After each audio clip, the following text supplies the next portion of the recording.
কাঁদছ কেন?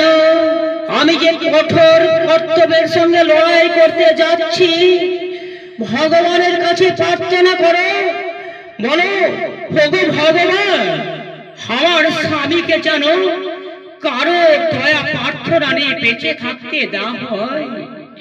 আমি কেন ওই চানাচুর বাদাম ভাজা বিক্রি করে সংসার চালাতে পারি? বড় বউ, চানাচুর বাদাম ভাজা বিক্রি করে সংসার চালাতে পারি। জানো বড় বউ, আমাকে যে ওই নিশিত চ্যাটার্জি অপমান করে কারখানা থেকে ধাক্কা মেরে পার করে দিয়েছে, তুমি জানো? ভাইকে যেন কোনোদিন বলো না। আমার অপমান আমি নিজে সহ্য করলে ভাই কিন্তু তার দাদার অপমান কোনোদিন সইবে না গো বড় বউ, কোনোদিন সইবে না। দুর্গা দুর্গা দুর্গা। যাই বড় বউ, আমি চানাচুর বাদাম ভাজা বিক্রি করে চাল ডাল তেল সবজি সবকিছু নিয়ে আসবো বড় বউ, তুমি চিন্তা করো না। আমি এই চানাচুর বাদাম ভাজা বিক্রি করে সবকিছু নিয়ে আসবো।